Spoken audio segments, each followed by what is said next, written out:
It's back to more of the Business Edge on V1370.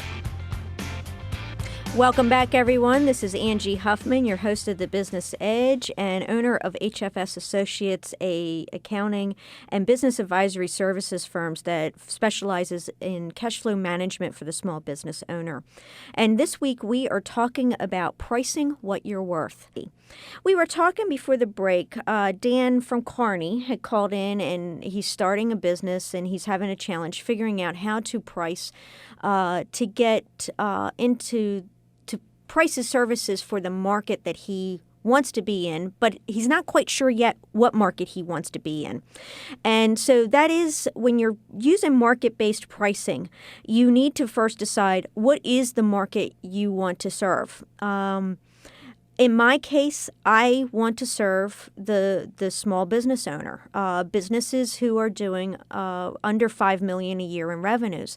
Therefore, I purposely set my fees at a rate that are acceptable to the small business owner. I don't set them low enough that anyone who's got a small home-based business is going to be able to see value in my services. And that is what brings me to value-based pricing. Because in conjunction with cost-based pricing and market-based pricing, you need to look at more specifically and a better way of looking at pricing your services is what's called value-based pricing. Okay. Cost-based helps you give an idea of what you really need to charge to have a profit. Market-based tells you what everyone else is charging in the market and helps you figure out where in the market you want to be. But ultimately, value is in the eye of the beholder. It's in the eye of the beholder who is the client. So you need to charge at a rate that says value to your target market, your client. And here's rule number one.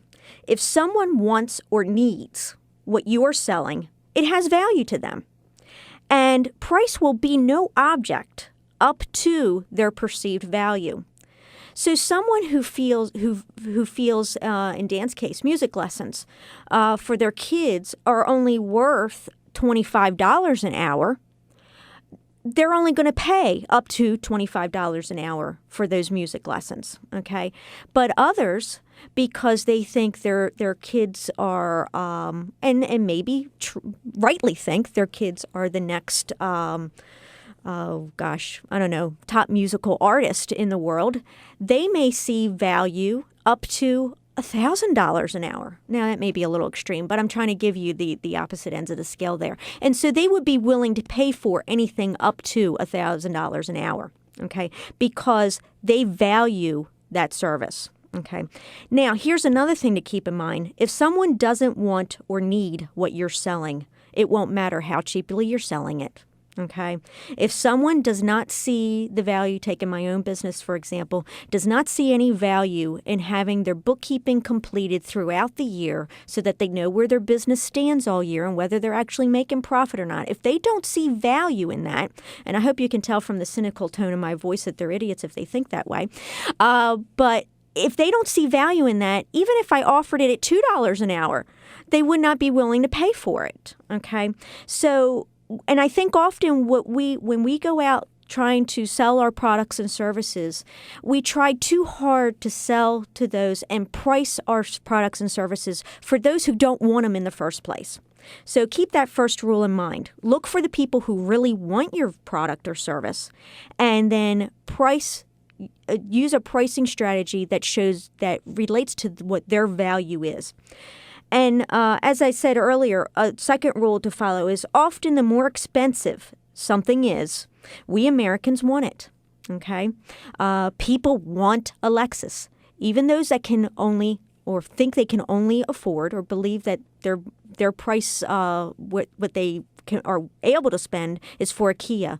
There are not too many people that if you were willing to give them a Lexus would say, no thanks, okay? So we want expensive things. We are a very rich society, and we love to live rich. And we tend to perceive anything as that is expensive as valuable.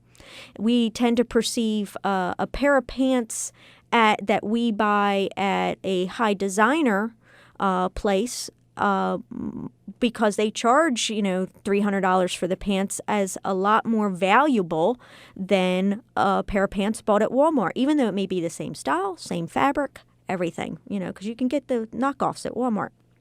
So failing to understand the value of what you're providing, and more importantly, what the value is to the customer for what they really want, is a recipe for business failure.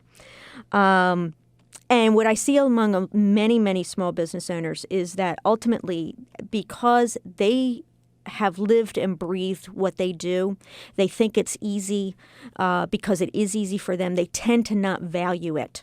Okay. They also tend to go after every potential client out there, instead of the ones who are really truly interested in their product or service.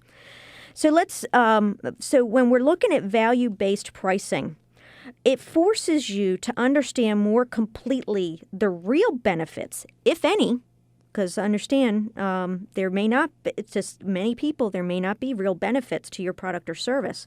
It forces you to figure out what the benefits are. So in Dan's case, as he's trying to figure out what he should be charging for his services, what is the value he brings to teaching people how to play the guitar, the piano, whatever the case may be? What is the value he brings in the way he does it over anyone else out there offering music lessons? And he needs to really figure out, what is that benefit? If I bring my child to Dan to be taught the guitar, what is it about Dan that makes him better, or a better value than anyone else I can bring my child to learn music lessons, other than the fact that he might be less expensive than other people? And another word for Dan is, consider today in our society, parents are willing to pay just about anything for what they want for their children. So keep that in mind. Again, it's a real perceived value there. Another idea about value-based pricing is that you may price your services differently for different clients. Now, in our very democratic, everybody's equal society, we're like, you're going to charge somebody more than someone else for the same service. But think about the value, okay? Think about the value that a client may be receiving. Let's say I'm working with a client who has $2 million a year in revenues, wants to grow to $5 million a year in, well, let's say, not talk about revenues, let's talk about net profit. Let's say they have a net profit on $2 million a year of $300,000, but they want to grow their profit to $500,000. And with a $2 million business, I review their records and see that might be possible without increasing their revenues. And let's say through helping them manage their cash flow better, looking at where their expenses are and where they're wasting money, helping them figure out how to pay their employees in such a way that they get the maximum value of work out of them, so that they're earning more revenues than what they have to pay their employees. Let's say I am able to help them do all of that, and they are able to increase their net profit with no additional revenues from $300,000 to $500,000. What is the value that they have gained from my service? $200,000. Let's compare that to someone who has $50,000 in revenues with only a $5,000 net profit. And I do all the same work for them, and let me tell you, it's going to take as much time for that business, for the smaller business, as for the larger business. The larger business isn't going to necessarily take me any more time to do the same thing for that smaller business, but I'm able to help that smaller business that's only netting $5,000 a year and bring them up to $10,000 a year. Their value is only $5,000 of what they're receiving from my services. Now, if we're trying to be really fair, shouldn't the client that received a $200,000 benefit pay me more for the services I've rendered them than the client that only received a $5,000 benefit? In my mind, that is being more equal and more fair.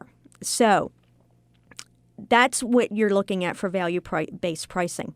Now, as a business owner, you need to decide where in that market you want to be. Do you even, is it even worth it to you? Because let's face it, you got to stay in business. You got to make money. You got to pay your own bills and eat.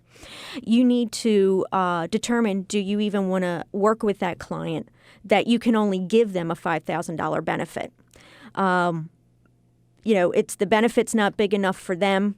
Or that you're not going to be able to charge whatever you need to charge them to match your cost and the market is not going to be enough of a benefit to them. So what you do is you figure out to help you implement value-based pricing, you need to find out what is the value to the client.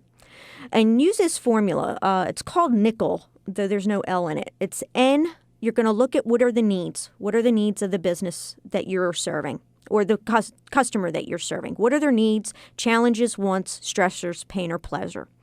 Then there's I, importance. How important is it to them on a scale of 1 to 10 in fulfilling this need? And then C, consequences. What is the benefit of fulfilling this need? Is it $200,000 or is it $5,000? Okay, and then quantify it. You change the C into a dollar amount. So for the $200,000 client, I may, maybe I'd do it as a 10% of whatever I expect for them to get.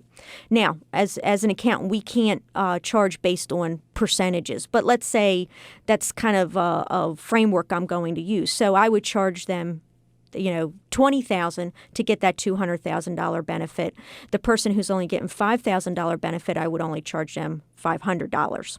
Okay, so and that would work for both of them. Now again, will I even accept that client that I have to do as much work for that I'm going to do $500 for them? So you using that formula helps you, and when you explain that to the client, helps the client understand the value as well as what they're getting. We need to go to another break, and we'll be wrapping up after the break. Thank you.